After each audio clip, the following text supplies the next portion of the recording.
आप सबका स्वागत है। सीधे मुद्दे पे आते हैं। डायबिटीज इज ए कंस्पिरेसी, एक षड्यंत्र। इसका हिंदी डायबिटीज एक षड्यंत्र, मतलब इसकी ये कोई बीमारी नहीं है। ये सब्जेक्ट अपने आप में ही थोड़ा कंट्रोवर्शियल है, इसीलिए हो सकता है आपके दिमाग में बहुत सारे सवाल आने भी चाहिए। जो मैं आपको बताऊंगा वो जरूरी नहीं कि आप मान लें, इसीलिए मैंने ये प्रेजेंटेशन को 3 पार्ट में रखा है। Part 1 it is a conspiracy, part 2 इससे बाहर कैसे निकलें, डायबिटीज से कैसे बाहर निकले, इस षड्यंत्र से कैसे बाहर निकले, एंड पार्ट 3 आपके सवाल जवाब। हो सकता है जो मैं आपको बताऊं वो बहुत शॉक लगे, बस स्पेशली अगर आप में से कोई डॉक्टर है या किसी का हॉस्पिटल है तो उनको धक्का लगे या फिर बहुत खराब लगे। तो सवाल हो उसको लिख लीजिएगा ताकि अंत तक आपको याद रहे वो सवाल है, नहीं तो आप भूल देंगे। राइट, सो एक इंटरेक्टिव टाइप हम करने की कोशिश करेंगे। Will start with this. Diabetes एक कंस्पिरेसी है। पहली बात तो डायबिटीज है क्या, व्हाट इज डायबिटीज। ब्रेन में आया खाना खाऊंगा, ये थॉट, खाने को देखा, सेव रखा हुआ, ये देखा है, brain will send second signal, दूसरा सिग्नल भेजेगा। बॉडी अब तैयारी कर रही है कि वो खाना कैसा दिखता है। थर्ड इज आप उसको छुएंगे तो उसका वेट बाहर पता चलेगा, उस बाहर से ब्रेन थर्ड सिग्नल भेजेगा। राइट, तो बॉडी और तैयार हो रही है, इंसुलिन और प्रिपेयर हो रही है, उसका पूरे बॉडी में सर्कुलेशन ऑलमोस्ट अब शुरू हो गया है। फिर वो आपके बिल्कुल नाक के पास आ जाएगा, this means you are smelling it, तो ब्रेन फोर्थ सिग्नल भेजेगा। फिर एक्चुअली आप उसको चबाएंगे, और जब वो चबाएंगे तो जब तक वो इंटेस्टाइन में पहुंच रहा है, राइट, ये फूड पाइप से, तब तक इंसुलिन जो कि चाबी है बॉडी के मिलियंस ऑफ सेल्स के दरवाजे का, वो चाबी ऑलरेडी ब्लड स्ट्रीम में सर्कुलेट हो रही है। राइट, और जैसे ही खाना पेट से होता हुआ लिवर से क्रॉस करता हुआ अब ब्लड स्ट्रीम में जाएगा, शुगर, कार्बोहाइड्रेट जो कि एनर्जी का सोर्स है, तो वो फौरन इंसुलिन यानी कि चाबी सेल्स के दरवाजे तक उसके अंदर ले जाएगी। डायबिटीज वाले केस में क्या होगा कि इंसान सोच रहा है मैं खाना खाऊंगा, जब इंसान सोच रहा है तो ब्रेन ने सिग्नल नहीं भेजा। अब इंसान ने देखा, डायबिटीज पेशेंट ने, ये खाना है, तो ब्रेन ने सेकंड सिग्नल नहीं भेजा। फिर वो खाने को पकड़ा, सेब को पकड़ा, थर्ड सिग्नल ब्रेन ने नहीं भेजा। फिर उसको यहाँ तक लाया, यानी कि नोज, अब ब्रेन के पास मौका है सिग्नल भेजने का, इस बार भी ब्रेन ने मिस कर दिया। अब उसको चबाया, जब चबाया फिजिकली तो ब्रेन ने पहला सिग्नल भेजा। तो इंसुलिन की फैक्ट्री, उस फैक्ट्री का नाम पेनक्रियास, राइट। सो उस फैक्ट्री ने अब काम करना शुरू कर दिया, राइट नाउ, राइट। तो एक डिले हो गया। डायबिटीज के पेशेंट की बॉडी उतनी इंसुलिन बनाती है जितना कि नॉन डायबिटीज की। इंसुलिन अमाउंट सेम है लेकिन डिले है, फर्क है कि वो थोड़ा देर बाद, मान लीजिए कहीं आग लग जाती है तो जितना देर से वो फायर रिटर्न पहुंचेगा उतने ज्यादा फायर रिटर्न लगेंगे, समझ रहे हैं ना, राइट। सो जितना जल्दी रिएक्ट होगा उतने कम फायर रिटर्न से काम चल जाएगा, तो that is a delay, right. So काम इंसुलिन, पेनक्रियास उतना ही काम कर रही है, उतनी इंसुलिन बना रही है, बल्कि ज्यादा बना रही है, बिकॉज वो डिलेड है, राइट। तो जो जब खाना एक्चुअली पेट में गया तब फैक्ट्री ने काम करना शुरू कर दिया, लेकिन खाना पेट में जाते ही लिवर के थ्रू वो ब्लड स्ट्रीम में चला गया। लेकिन अब ब्लड स्ट्रीम में वो शुगर वेट कर रहा है कब वो इंसुलिन बन के आएगा, और आने के बाद वो चाबी कब सेल के दरवाजे को खोलेगी, और तब वो फूड ब्लड से जाएगा सेल्स के अंदर। तब तक वो ब्लड में ही वो शुगर घूमेगा ना, यानी कि तब अगर आप ग्लूकोमीटर चेक करेंगे तो शुगर लेवल हाई दिखेगा। शुगर लेवल हाई का मतलब सेल्स के दरवाजे बंद है, उसका मतलब पेनक्रियास बोल रही है अभी मैं फैक्ट्री में इंसुलिन बन रहा है। ये यहाँ तक तो सब कुछ ठीक है, लेकिन ये होता क्यों है, that is the most important thing. उसके होने के बहुत सारे कारण हैं। पहला, जब भी आपको फीवर होगा, बुखार होगा, किसी को कोई इन्फेक्शन होगा, कोई वायरल इन्फेक्शन होगा, कोई वैक्सीनेशन होगा, राइट। सो तब, या जब मौसम बदलेगा, मान लो बहुत ठंडी के मौसम में एकदम शुगर लेवल सबका बढ़ जाता है, सभी का बढ़ जाएगा, या कभी चोट लगेगी बॉडी में तब शुगर लेवल बढ़ जाएगा। ये डिफरेंट इसके रीजन है। तो इनमें से, या खाने पीने से बढ़ जाएगा। सो इनमें से मान लो फीवर हुआ, नॉर्मली मुझे फीवर होगा जब मैं डायबिटिक पेशेंट नहीं हूँ, तो मेरी टेंडेंसी नहीं कि मैं उस वक्त शुगर लेवल चेक करूँ। लेकिन अगर मुझे फीवर हो गया और मैंने मान लो अपोलो में जाके एडमिट हो गया, तो उनकी टेंडेंसी है कि जब भी कोई इंसान आएगा हॉस्पिटल में, वो किसी भी वजह से आए, सबसे पहले उसका शुगर चेक करो।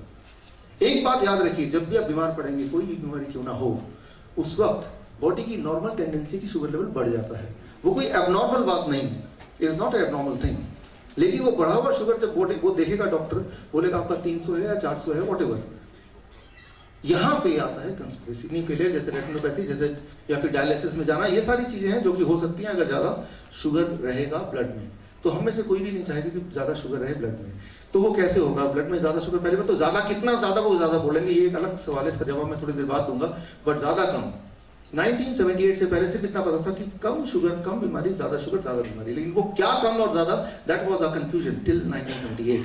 खैर, डायबिटीज़ की दवा बिकने वाली जो दवा है उसका नाम है रोज़िग्लूटाज़ोन, सबसे ज़्यादा जो बिकती थी, हाईएस्ट सेलिंग।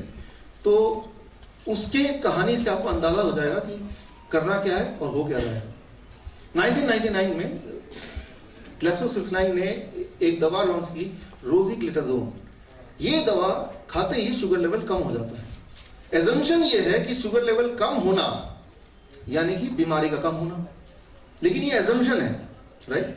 क्योंकि ये देखा गया कि जिन लोगों का शुगर लेवल कम है वो कम बीमार हैं, जिन लोगों का ज्यादा है वो ज्यादा बीमार है, राइट? तो जो ज्यादा वाले हैं वो कम बीमार पड़ना चाहते हैं, तो ये अगर रोज़िग्लूटाज़ोन आपको दे दिया जाए तो आपका शुगर लेवल यहां पहुंच जाएगा, कम हो जाएगा, तो आप कम बीमार होंगे। It is clear, right? लेकिन क्या ऐसा होता है? तो 1999 में इसके लिए कुछ ट्रायल्स हुए। कोई भी दवा लॉन्च करने से पहले ट्रायल्स होते हैं, छोटे मोटे ट्रायल्स होते हैं। उस ट्रायल्स में ये देखा गया कि अगर दवा खा के रोज़िग्लूटाज़ोन लेके अगर शुगर लेवल कम करेंगे तो हार्ट की बीमारी और ज्यादा बढ़ जाएगी, right? That is the very important thing. यानी कि मैं छोटा सा एग्जांपल देकर आपको समझाता हूँ। 150 का शुगर लेवल है, कम शुगर तो कम बीमारी। आप यहाँ पे हैं 400 है तो ज्यादा बीमार, राइट? अगर आपको कम बीमार होना है, हार्ट फेलियर का चांस कम हो जाए, किडनी फेलियर का चांस कम हो जाए, आप ज्यादा स्वस्थ हो जाए, तो आपको क्या करना पड़ेगा? आपको भी यहाँ तक पहुँचना पड़ेगा, 150 200 यहाँ पे पहुँचना पड़ेगा। आप पहुँच नहीं पा रहे, तो एक तरीका है कि ये जो दवा है ये मैं आपको दे दूंगा, तो आप उठ के यहाँ से यहाँ पे आ जाएंगे, राइट? नंबर यहाँ पे आ जाएगा, लेकिन इंपॉर्टेंट बात ये है क्या रिस्क फैक्टर भी यहाँ से यहाँ पे आ गया क्या? मान लीजिए 2 आदमी, एक और आदमी है, वो भी यहाँ खड़ा है लेकिन उसको दवा नहीं मिली है वाली, वो यहीं कहीं खड़ा है, तो क्या इनके चांसेस कम हो गए बीमार पड़ने के? इंटरेस्टिंग बात है, इनके चांसेस बढ़ गए हैं यहां वाले आदमी तक। Getting the point? घटे तो नहीं, बढ़ गए उल्टा, राइट? यहां तक, मतलब वो तो यहां पे था ऑलरेडी, राइट? और यहां वाला कोई आदमी को तो उससे कम खतरा था, लेकिन वो नंबर में, ग्लूकोमीटर में रीडिंग यहां बता रही है, वो खुश हो रहा है, बट एक्चुअली में उसका खतरा यहां में पहुंच गया है, राइट? ये बात 1999 में जब वो लॉन्च हुआ था तब ग्लैक्सो को पता चल गया था ट्रायल्स के थ्रू, लेकिन उन्होंने ट्रायल्स को मैनेज किया, उसको छुपा दिया, कहा नहीं सब ठीक है, वो छुपा दिया। वो एक अलग स्टोरी है, अगर उस स्टोरी की गहराई में जाना चाहते हैं तो वो स्टोरी के दस्तावेज मेरे पास हैं, जो लोग चाहते हैं तो वो देख सकते हैं, फोटोकॉपी ले सकते हैं, ईमेल में कर सकते हैं उसको। फिर यहाँ पे 1999 में जब लॉन्च हुआ, डॉक्टर जॉन बूस, जो कि उस वक्त के अमेरिकन डायबिटीज एसोसिएशन के हेड थे, चीफ थे, उन्होंने इस बात को पकड़ी कि भाई इंसान का ब्लड शुगर वहां हो गया, लेकिन उसका तो खतरा और बढ़ गया। हमारा इरादा ब्लड शुगर को कम करना नहीं है, हमारा इरादा है कि ब्लड शुगर के ज्यादा होने से जो खतरा है उस खतरे को कम करना। Try to understand. हम में से कोई भी शुगर लेवल से कोई मतलब नहीं, हमें मतलब है हम ज्यादा दिन तक हेल्दी कैसे रहे, हमारे हार्ट अटैक के चांस कम कैसे हो, हमारे किडनी फेलियर के चांस कम कैसे हो। तो इसका उल्टा हो रहा है। जॉन बूस ने ये जाहिर किया, तो कंपनी ने उनको धमकी देके, माफिया धमकी देके चुप करा दिया। ये बाद में खुला, उसके डॉक्यूमेंट्री एविडेंस है मेरे पास, राइट? जग जाहिर है। लेकिन उसके बाद 2003 में WHO ने भी यही बोला कि देखा गया कि जो लोग ये दवा ले रहे हैं उनके हार्ट अटैक के चांस और बढ़ जा रहे हैं रादर की कम होने के। सो WHO को भी उन्होंने फॉल्स रिपोर्ट देके चुप करा दिया। उसके बाद 2007 में पूरे दुनिया से रिपोर्ट आने लगी कि जो लोग ये दवा ले रहे हैं उनका नंबर तो यहाँ पे आ गया है, लेकिन उनका खतरा बढ़ गया, वो मरने लगे, 43% बढ़ गया। फाइनली 2010 में जब दुनिया से रिपोर्ट आने लगी तो ये दवा बैन हो गई। बैन तो हुई, 2012 में कंपनी के ऊपर केस हुआ, $3 बिलियन का, $3 बिलियन कंपनी को भरने पड़े। ट्राई टू अंडरस्टैंड कि दुनिया में, देश में, इस देश में और दुनिया में भी ऐसे कुछ लोग हैं, ऐसी कुछ संस्थाएं हैं, थोड़ा सा पैसा दे दो वो पॉइजन को भी अप्रूव कर देंगे। That is the conspiracy. और वो कॉन्स्पिरेसी पता होना जरूरी है आपके लिए, only then you can be out of that. Okay, मैं आपको एक इंटरेस्टिंग बात बताता हूँ। यहाँ पे दुनिया की सबसे बड़ी drug trial hypertension, high blood pressure पे, उसका नाम है all hat, anti hypertensive and lipid lowering for the prevention of heart attack trial. ये इसमें करीब 33,000 लोगों ने इसमें पार्टिसिपेट किया पूरे दुनिया भर में से। ये ट्रायल ये देखना चाहता था कि बीपी का क्या है, बीपी की दवा लेने से बीपी तो कम हो जाती है। जोसिन, डॉक्साजोसिन फाइजर का दवा है। ये इसलिए मैं इस दवा को पॉइंट आउट कर रहा हूँ क्योंकि ये उस वक्त का बेस्ट सेलिंग दवा था। ये एकदम से ब्लड प्रेशर कम कर देती थी, तो इससे बहुत उम्मीदें थी। लेकिन जब ट्रायल शुरू होते देखा कि इस दवाओं पे जो लोग थे उनकी मृत्यु ज़्यादा जल्दी होने लगी। तो एथिकल ग्राउंड पे पहली वाली दवा को हटा दिया गया। जब पहली वाली दवा को हटा दिया जो कि वर्ल्ड का बेस्ट सेलर दवा था, तो फाइजर को बहुत धक्का लगा। तो फाइजर ने अपना षड्यंत्र, छोटे मोटे और ट्रायल खुद ही स्पॉन्सर करके ये साबित करना शुरू कर दिया कि भाई ये दवा बहुत फायदेमंद है, नुकसानदेह नहीं है। वो सेल्फ स्पॉन्सर्ड ट्रायल्स, राइट, जबकि ये था गवर्नमेंट ऑफ यूएसए का sponsored trials, all had trial. So खैर, अब 2002 में ट्रायल के रिजल्ट को पब्लिक करने का समय आ गया। दुनिया के जो कार्डियोलॉजिस्ट हैं उनको एक जगह इकट्ठे करते हैं, करीब 25,000 उस वक्त का फिगर है। 25,000 heart doctor came to see the result क्या है। फाइजर ने बड़ा इंटरेस्टिंग काम किया। जिस दिन वो रिजल्ट की अनाउंसमेंट थी उस दिन फाइजर ने सारे डॉक्टरों को इनवाइट किया कि आज आपको हम कैलिफोर्निया घुमाएंगे। आपने शहर देखा नहीं, और उससे ज्यादा मजेदार बात यह है कि सारे डॉक्टरों ने सोचा कि कैलिफोर्निया घूमना ज्यादा जरूरी है, ट्रायल के नतीजे तो हम बाद में भी देख लेंगे। तो जिस वक्त वो नतीजे का अनाउंसमेंट हो रहा था उस वक्त सारे डॉक्टर कैलिफोर्निया की शायद सैर कर रहे थे। अलग अलग देशों जो आए हुए डॉक्टर थे, इंक्लूडिंग यहाँ से भी कुछ डॉक्टर गए थे। और उसके बाद उन डॉक्टरों से फीडबैक लिया, तो फीडबैक उनका क्या था, हाँ सब कुछ अच्छा है, सब कुछ बढ़िया है, राइट। एक अंधाधुंध फीडबैक जो फाइजर ने स्वीकार किया। ये तो हो गया डॉक्टरों को मैनेज करना। अब मैनेज करना था अमेरिकन कॉलेज ऑफ कार्डियोलॉजी को कि वो क्या प्रेस विज्ञप्ति देते हैं। तो उन्होंने प्रेस रिलीज दे दिया कि डॉक्साजोसिन जो है ये दवा ठीक नहीं है। उसके देने के 1 घंटे के अंदर एक और प्रेस रिलीज किया जब फाइजर ने उनको कांटेक्ट किया और ये वादा किया कि हर साल हम आपको 20 करोड़ रुपए डोनेशन देंगे अगले 15 साल 20 साल तक लगातार। और 1 घंटे के अंदर एक और प्रेस रिलीज हुआ। प्रेस रिलीज को उन्होंने रिलीज किया कि भाई ये डॉक्साजोसिन उतना खराब भी नहीं है, एटलीस्ट जो लोग इस दवा पे हैं उनको नहीं छोड़ना चाहिए। 2 प्रेस रिलीज, दोनों कॉन्ट्राडिक्टरी प्रेस रिलीजेस, राइट। जबकि इकट्ठे हुए थे ये देखने के लिए कि इसका नतीजा क्या है। तो मैं ये बोलना चाह रहा हूँ कि जो मेडिकल कॉन्फ्रेंसेस होते हैं, कई बार मैं भी जाता हूँ और वहाँ पे हमें लगता है कोई बहुत सीरियस कुछ होता होगा, हमारे हेल्थ के बारे में बात होती होगी, पर इसका विपरीत है। शॉपिंग होता है, बहुत सारे काम होते हैं। इंडिया की बात करें, बाहर की बात करें, अभी की बात करें, इंडियन मेडिकल एसोसिएशन की बात करें, 3-4 महीने 6 महीने पहले की बात, हर साल इंडिया में इंडियन मेडिकल एसोसिएशन अपनी मीटिंग करते हैं टॉप के 50 डॉक्टर कि अगले 1 साल हमारी प्रायोरिटी क्या होनी चाहिए। डेंगू की बात करेंगे या हार्ट डिजीज बात करेंगे या डायबिटीज के बारे में नॉलेज देंगे। नवंबर के महीने में जो 50 डॉक्टर को मिलना था इस विषय में बात करने के लिए, देश के नागरिक के हेल्थ के विषय में बात करने के लिए, तो जगह कौन सी चुनी जाए? जगह चुनी बैंकॉक, पटाया, थाईलैंड। मैं ये पूछता हूं कि ऐसा कौन सा काम है जो वहां हो सकता जो यहां नहीं हो सकता? कश्मीर से लेकर कन्याकुमारी तक कोई जगह नहीं मिली उनको कि बैंकॉक में ये डिसाइड करेंगे कि भारतीय नागरिकों के हेल्थ के लिए इस बार इंडियन मेडिकल एसोसिएशन क्या इनिशिएटिव ले। सो try to understand that you have to be responsible, take the responsibility back to yourself। आप अगर सोचें वो डॉक्टर रिस्पॉन्सिबल है, मैं ऐसा नहीं बोल रहा कि सारे डॉक्टर खराब हैं, लेकिन वो एक प्रोटोकॉल से चलते हैं कि ऐसा अगर हुआ तो ये कर देना, ऐसा हुआ तो ये कर देना, अपना दिमाग मत लगाना बीच में। तो वो प्रोटोकॉल के हिस्सा है। इवन अगर उनको भी डायबिटीज हो जाए तो वो भी खुद भी अपने आप को वही करेंगे जो आपके लिए कर रहे हैं। तो वो एक बड़े षड्यंत्र का छोटा सा हिस्सा है। तो वो ये तो चाहते हैं कि आप ठीक हो जाए, लेकिन वो पूरे जकड़े हुए प्रोटोकॉल को जैसे उन्होंने ब्रेक किया तो उनका जो लाइसेंस है वो कैंसिल भी हो सकता है। इसीलिए उनका दोष नहीं, दोष इतना है कि उन्होंने अपने आंखों को बंद किया हुआ है। एक्चुअली वो आपकी कोई बुरा चाहते हैं ऐसा भी नहीं है, लेकिन दैट इज द रियलिटी। अब यहाँ पे हमें क्या करना है? सबसे पहली बात कि शुगर लेवल नॉर्मल होने का मतलब लो डिजीज, लेकिन शुगर लेवल को अगर नॉर्मल रखा दवा के साथ तो भी क्या लो डिजीज है।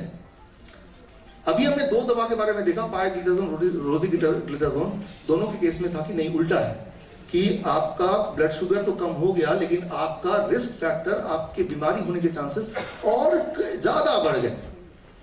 लेकिन क्या ये बाकी दवाओं के लिए भी है? मेटफॉर्मिन के लिए है या फिर और जो सल्फोनिलियाज हैं उनके लिए भी है क्या? The answer is yes.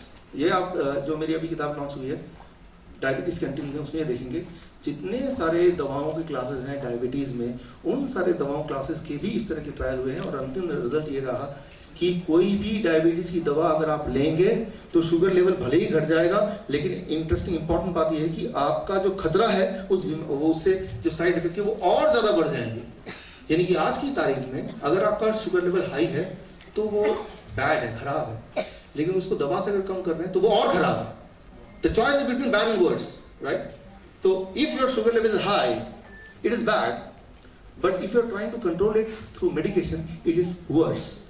ये बात आज से 5 साल पहले नहीं पता थी, ये बात आज से 10 साल पहले नहीं पता थी, क्योंकि तब ट्रायल्स के रिजल्ट आए नहीं थे। रिजल्ट अब आए हैं क्योंकि तब दवा डिस्कवर हुई थी, इन्वेंट हुई थी। लेकिन वो दवा जब लोगों को लेना शुरू कर देते हैं फिर अपना फीडबैक देते हैं वापस डॉक्टर को कि मुझे कैसा महसूस हो रहा है, फिर उनको कलेक्ट करते हैं, फिर आता है वो एक फाइनल कंक्लूजन। डायबिटीज का मान लो कोई किसी का नॉर्मल ब्लड शुगर आता है 400 आता है और दवा से वो 200 के नीचे आ गया।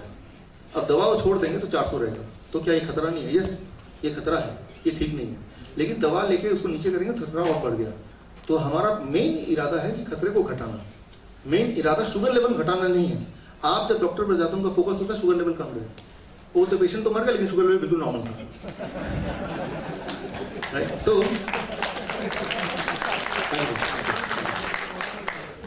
Try to understand what is the focus, what is the goal. हमारा गोल क्या है? वो एक ही गोल है हमारा, to live a longer life, to live a healthier life, right? किसी एक रीडिंग को नहीं पकड़ना हमारा एम है। ये रीडिंग की जो एजुकेशन है वो पिछले 5-10 साल में ज्यादा हो गई है। एक छोटे बच्चे को पूछेंगे कि कितना ब्लड प्रेशर, तो वो भी बोलेगा 120/80, राइट? एक छोटा बच्चा भी बोलेगा ग्लूकोमीटर कैसे काम करता है, सबको पता है। That education in last few years only it happened, over education या मिस एजुकेशन।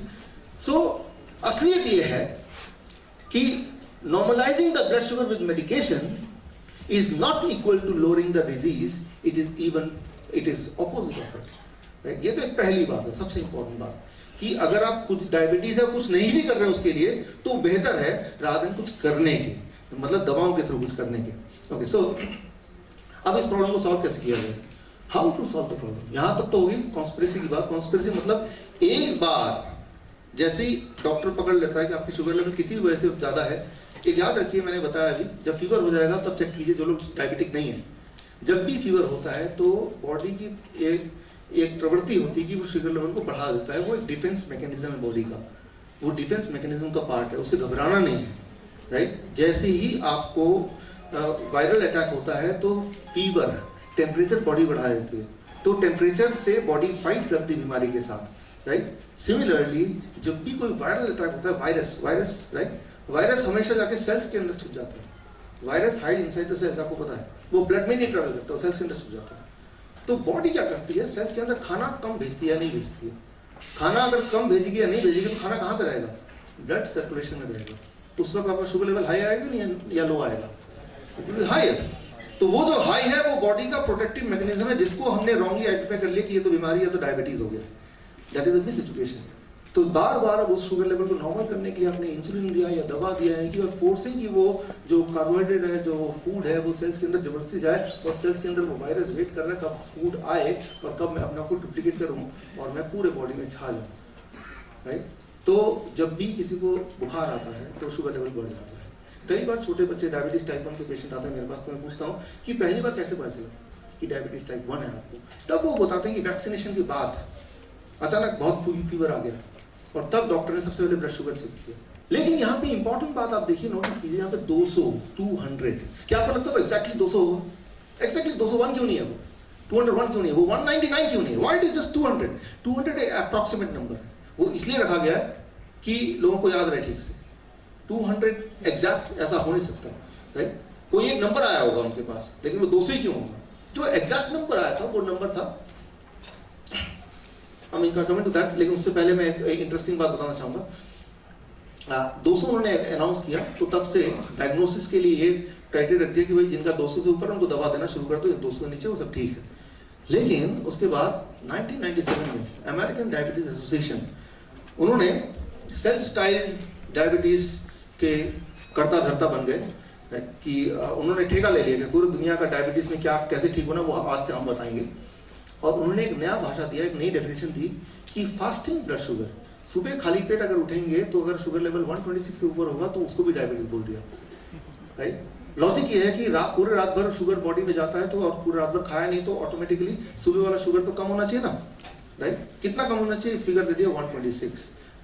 फिर उसके बाद फिगर 2003 में और कम कर दिया कि नहीं भाई वो 200 से नीचे होना चाहिए फिगर, 100 से नीचे अगर फास्टिंग हो तो ही ठीक है, 100 से ऊपर हो तो वो डायबिटीज हो जाएगा, फास्टिंग ब्लड शुगर। फिर 2010 आया तो उन्होंने क्राइटेरिया और बढ़ा दिया, वो 200 था उसको 140 कर दिया और 100 को 100 रखा। एक नया क्राइटेरिया आ गया, HbA1c शुड बी, अगर मोर देन 5.6% है तो भी डायबिटीज है। मतलब 3 तरह के जाल हैं, तीनों में किसी में फंस जाओ। तो चाइना गवर्नमेंट, चाइना के लोगों का दिमाग बड़ा तेज चलता है, आपको पता है। तो उन्होंने एक सर्वे किया, उन्होंने एक ट्रायल किया अपने लोगों में कि आज की तारीख में अगर पहले वाला क्राइटेरिया से देखें तो चाइना में कितने लोग डायबिटिक होंगे, दैट इज लगभग 3.5%। आज की तारीख में अगर इस वाले क्राइटेरिया को, दूसरे क्राइटेरिया को अगर हम रख लें, अप्लाई करें पूरे चाइना में, तो कितने लोग डायबिटिक होंगे उसके अनुसार करीब 8%। लेकिन आज की तारीख में जो आज का अमेरिकन डायबिटीज एसोसिएशन द्वारा जो प्रचारित डायबिटीज के क्राइटेरिया है उसको फॉलो किया जाए तो आधी चाइना इज डायबिटिक, आधी पॉपुलेशन डायबिटिक है। So is it really possible? हर दूसरा इंसान बीमार है, राइट? और ये सिर्फ चाइना की बात नहीं है, अगर हम बाकी देशों की बात करें, जैसे ये नया क्राइटेरिया के ये 3 जाल बिछे, उसके बाद इमीडिएटली बाद डेनमार्क में जो डायबिटीज है वो 37% हो गया 11% से, फ्रांस में 15% था तो 45% हो गया, इंडिया में वो 10% लोग डायबिटिक थे तो वो 30, एक तिहाई। याद कीजिए से 10 साल पहले या 20 साल पहले अगर आपको डायबिटीज के पेशेंट ढूंढने होते थे तो बड़ा मुश्किल था। लॉजिक क्या है, एविडेंस क्या है, रिसर्च क्या है? द आंसर इज अभी तक तो नहीं है, लेकिन देखते हैं आगे क्या होता है। ये लिखा हुआ उसमें, वो आपको दिया, पढ़िएगा, उसमें लिखा है उसमें, राइट? तो जरा सोचिए कि पूरे दुनिया में या आपके केस में ये डिसाइड करना कि डायबिटीज पेशेंट है कि नहीं, सिंपल इस पेज पे ये उनके एक सोच पे डिपेंड है कि देखते हैं क्या होता है। यू आर गिनी पिग, आप गिनी पिग का रोल प्ले कर रहे हैं, वो देखेंगे फिर बताएंगे फिर चेंज करेंगे। अब एक इंपॉर्टेंट बात, फास्टिंग हमें ये सिखाया गया, फास्टिंग ब्लड शुगर जो है वो कम होना चाहिए, पोस्ट पेंडल ज्यादा होना चाहिए, राइट? ऐसे ही है ना कि रात भर उन्होंने खाना नहीं खाया तो सुबह का जाहिर है ब्लड शुगर कम आना चाहिए। इंटरेस्टिंग बात यह है 2005 में ये पता चला कि दुनिया में 55% लोगों का फास्टिंग ब्लड शुगर ज्यादा आता है, पीपी कम आता है, 55% पॉपुलेशन, राइट? तो ये जो सोच है कि फास्टिंग कम होनी चाहिए, ये अपने आप में एक क्वेश्चनेबल सोच है, राइट? फास्टिंग ज्यादा आएगा, पीपी कम आएगा, वो नॉर्मल है, राइट? वो ज्यादा नॉर्मल है। 55% पॉपुलेशन में ऐसा होता है, 45% पॉपुलेशन में ऐसा होता है कि फास्टिंग कम होता है, पीपी ज्यादा होता है। तो अगर आप उनमें से हैं कि जिनका फास्टिंग ज्यादा आता है तो आपको लगता है बीमार है, ऐसा नहीं है। पूरे दुनिया के 55% हेल्थी पीपल में यही होता है, यही नॉर्मल है। कैसे? इसके पीछे लॉजिक क्या है? That is very important, interesting for you to understand. इसे कहते हैं डॉन फिनोमेना। डॉन फिनोमेना कोई बीमारी नहीं है, वो नाम है, राइट?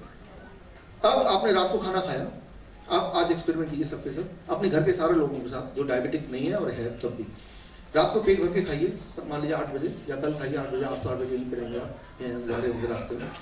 खाने के 2 घंटे बाद आप शुगर चेक कीजिए, मान लो 200 होता, 250 वजह लिखिए, आप देखेंगे अपने परिवार वालों का कीजिए। अब पूरे दिन रात भर आपने खाया नहीं, सुबह उठे फिर चेक कीजिए तो आप देखेंगे घर में आधे लोगों का शुगर लेवल ज्यादा मिलेगा रात वाले से। रात को 200 आ रहा होगा तो सुबह 200 से 250 आ रहा होगा, ज्यादा मिलेगा आधे लोगों का, राइट? वो आधे कोई भी हो सकता है। वो ज्यादा क्यों आता है? रीजन ये है, हम में से 50% लोगों का ब्रेन अलग ढंग से काम करता है। जब आप सो के उठने वाले होते हैं तो ब्रेन देखता है कि अभी उठने वाला है, उठते ही आप बहुत काम करने वाले हैं, बड़ा कुछ सोचने वाले हैं, राइट? और खाना थोड़ा लेट खाएंगे, पता नहीं कब खाएंगे, तो ब्रेन क्या करता है, लिवर को बोलता है कि भाई जो जब तक कि आप खाना नहीं खाएंगे तब तक ताकत कहाँ से आएगी? तो लिवर के पास आपको पता है कि ऑलरेडी स्टोर्ड शुगर होता है थोड़ा सा, तो लिवर अपने स्टोरेज में से थोड़ा सा शुगर आपके उठने से पहले ब्लड स्ट्रीम में रिलीज कर देता है, ताकि आप जब उठेंगे उस शुगर का इस्तेमाल तब तक करें जब तक कि आप ब्रेकफास्ट ना करना शुरू कर दें, राइट? इसीलिए आपका फास्टिंग ज्यादा आ सकता है, क्योंकि आपके ब्रेन ने आपको कॉपरेट करने के लिए, राइट, ये प्रावधान किया है, तो उसी को हमने बीमारी मान लिया। That itself we called it is a disease. वो सिखा भी दिया, हम सीख भी गए, राइट? सो अगर बीमारी है ये फास्टिंग का ज्यादा होना, तो आधी जनता दुनिया की तो फिर डायबिटिक पेशेंट है, राइट। अगर इस लॉजिक को लगाएं तो मैं ये बोलना चाह रहा हूं कि फास्टिंग चेक करने की जरूरत ही नहीं है। फास्टिंग एक अनरिलायबल सोर्स है। आप सिर्फ ये चेक कीजिए कि खाना खाने के 2 घंटे बाद आपका शुगर लेवल कितना रहता है, कितना रहता है। जो ठीक होगा उस पर हम डिस्कस करेंगे अभी। लेकिन अभी मैं बात कर रहा था ये सारे क्राइटेरियाज की। ये जो सारे क्राइटेरिया अमेरिकन डायबिटीज एसोसिएशन द्वारा स्पॉन्सर्ड क्राइटेरिया है, और ये क्राइटेरिया को इवन WHO ने भी रिजेक्ट कर दिया, यूरोपियन डायबिटीज एसोसिएशन ने भी रिजेक्ट कर दिया। उन्होंने क्रिटिसाइज किया कि ये क्राइटेरिया ठीक क्राइटेरिया नहीं है, लेकिन इसको सिर्फ इंडियन मेडिकल एसोसिएशन फॉलो करता है। इसमें ठीक बिजनेस आ सकता है, राइट। चाहे वो हेल्थ का आए ना आए, वेल्थ जरूर आ जाएगा इसमें। So now here it is important to know who is this American diabetes association. American diabetes association क्या है कि जो ड्रग कंपनीज हैं जो ये दवा निकालती है उनका एक ग्रुप है, और उन्होंने मिलकर एक एसोसिएशन बना दिया और वो उनका माउथ पीस हो गया। तो वो वही सारा काम कर सकती है जिन काम से उनका बिजनेस और बढ़ जाए। मैं आपको सबूत के साथ बताता हूँ। उससे पहले एक छोटा सा एग्जाम्पल लेते हैं ब्लड प्रेशर का। ब्लड प्रेशर का ये सवाल जब मैं पूछता हूँ, अब तो पूछना मैंने छोड़ दिया कि कितना नॉर्मल ब्लड प्रेशर होता है या होना चाहिए। नॉर्मली आंसर मिलता है 120/80। लेकिन ये सवाल अगर आप पूछते 1997 से पहले, तो तब का जॉइंट नेशनल कमीशन या जॉइंट नेशनल कमिटी, उनके ऊपर ये भार दिया पूरी दुनिया ने कि आप बताओ कि कितना स्टैंडर्ड होता है। उनका काम है ये, हर 10 साल बाद वो रिलीज करते हैं। तो उन्होंने रिलीज किया 1997 से पहले ये था कि 160/100 160/100 से ज़्यादा अगर किसी का ब्लड प्रेशर हो तभी उसको दवा देनी चाहिए ब्लड प्रेशर को लोअर करने के लिए, राइट। लेकिन फिर उसका JNC 7, राइट, JNC 6 तक ही था, जॉइंट नेशनल कमीशन की 7th रिपोर्ट 1997 में जब आई, उन्होंने उसको थोड़ा कम कर दिया, 140/90 कर दिया, राइट। और अभी 2014 में दोबारा रिपोर्ट आई 10 साल के बाद, उस से भी ज़्यादा, 10 साल से ज़्यादा। उस रिपोर्ट में ये है, जो फ्रेश रिपोर्ट है, कि जो हमने 140/90 सोचा था वो ठीक नहीं था, फिर दोबारा बढ़ा दिया उसको, राइट। अभी जो करेंट गाइडलाइन आप पढ़ेंगे जॉइंट नेशनल कमीशन की या ब्रिटिश जॉइंट कमीशन की या कॉकरेन डेटाबेस की, ये 3 बड़े ही रिलायबल सोर्स हैं। तीनों का कंक्लूजन अभी ये है कि 160/100 से ऊपर अगर ब्लड प्रेशर आपका होगा तब दवा लेंगे, तो उससे घटाएंगे तो आप पेशेंट को कुछ फायदा मिलेगा। अगर आपका 140/90 ऑलरेडी है और दवा लेके और घटा रहे हैं उसको, तो वो डेंजर आपका हार्ट डिजीज का, हार्ट अटैक का बढ़ जाएगा, just like blood sugar, right. So that is the current. लेकिन फिर 120/80 कहां से आया? ये काम है, ये कारस्तानी है अमेरिकन हार्ट एसोसिएशन, राइट। एक और बॉडी है, जैसे डायबिटीज का पूरा जो एजेंट का काम कर रहे हैं वो अमेरिकन डायबिटीज एसोसिएशन है, वैसे हार्ट के लिए जिन्होंने ठेका ले रखा है वो है अमेरिकन हार्ट एसोसिएशन। वो ये स्पॉन्सर कर रहे हैं कि 120/80, वही अखबार में कवरेज देते हैं, न्यूज़ देते हैं, स्पॉन्सर्ड न्यूज़। और आप देखिएगा इस साल के अंत तक वो 115/75 होने वाले, राइट। सो यानी कि दुनिया में कोई हेल्दी इंसान बचेगा ही नहीं। फिर वैसे भी आप देखिए 2 तरह के लोग हैं मेडिकल साइंस के हिसाब से, मेडिकल इंडस्ट्री के हिसाब से। एक वो जो बीमार है, डायबिटीज, हाइपरटेंशन, कोलेस्ट्रॉल, और एक जो बीमार पड़ने वाले हैं, pre diabetes, pre hypertension, pre cholesterol. मतलब या तो बीमार है या बीमार पड़ने वाले हैं, हेल्दी नहीं है आप, राइट। अगर 100 से ऊपर है तो डायबिटीज है, 100 से नीचे तो प्री डायबिटीज है, सो अगर 120/80 से ऊपर है तो हाइपरटेंशन है, उससे नीचे अगर है तो प्री हाइपरटेंशन है, राइट। और कोलेस्ट्रॉल में भी ऐसा है। कोलेस्ट्रॉल में सिंपल नया रूल आ गया है अमेरिकन हार्ट एसोसिएशन का और अमेरिकन डायबिटीज एसोसिएशन का जॉइंट नियम, कि जब भी कोई पेशेंट आके कमरे में आए क्लिनिक में, उससे सिर्फ इतना पूछो आपकी उम्र क्या है, और उम्र जैसी बता दे 40 साल, तो सीधा लिख दो कोलेस्ट्रॉल दवा लेनी चाहिए। नया नियम है ये, ऑलरेडी लागू है ये। तो अगर आप 40 साल से ऊपर है तो आप बीमार हैं, राइट। 40 साल से ऊपर हेल्दी रहने का आपको, राइट, कोई हक नहीं है, तब तो बीमार है आप। So that is the current guideline. So यहाँ पे ये जो ऑर्गेनाइजेशन है American diabetes association, American heart association, ये कौन लोग हैं? They are been funded by these companies and controlled by these company. इन्हीं कंपनी के जो करता होता है वो वहाँ पे डायरेक्टर है, कोई इसका चेयरमैन है। ये कौन सी कंपनी है? ये वो कंपनी है जो लोग वही दवा बनाती हैं, जो हाइपरटेंशन की या डायबिटीज की दवाइयाँ वो यही बनाती हैं। मैं आपको एक एग्जाम्पल देता हूँ इंटरेस्टिंग, आप गूगल में सर्च कीजिएगा अमेरिकन हार्ट एसोसिएशन। अगर आप पूछें कि मैं डायबिटीज पेशेंट हूँ, मुझे क्या खाना खाना चाहिए ताकि मेरी डायबिटीज कंट्रोल में है, तो उन्होंने उस पर एक किताब निकाली है। किताब यहीं पे थी ना, ये किताब निकाली है अमेरिकन डायबिटीज एसोसिएशन का, कि अगर आप डायबिटिक हैं तो आपको कहाँ कहाँ खाना चाहिए। मैकडोनल्ड में खाना चाहिए, बास्किन रॉबिन्स का आइसक्रीम खाना चाहिए, और मैं लिस्ट है पूरा, पिज़्ज़ा हट में जाके ज़रूर खाना चाहिए दिन में 2 बार, और डोमिनोज पिज़्ज़ा में खाएंगे तो भी ठीक रहेगा। KFC चिकन में जा सकते हैं आप हफ्ते में 3-4 बार, और स्टारबक्स में जा सकते हैं। ये पूरी लिस्ट है। और कौन सा खाना खाएंगे, सारे खाने खा सकते हैं, लेकिन वो दाम के साथ लिस्ट दिया हुआ है।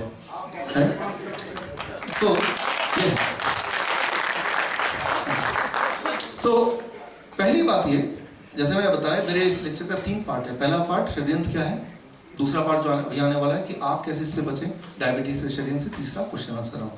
सो ये किताब अपने आप में सबूत है कि उन पर अप्लाई नहीं कर सकते। वो ये देख रहे हैं कि ऐसा ना हो कि किसी की डायबिटीज ठीक हो जाए, right, that is the main intention. ये साफ सबूत है। ये बुक यहाँ पे बाद में आप देख सकते हैं।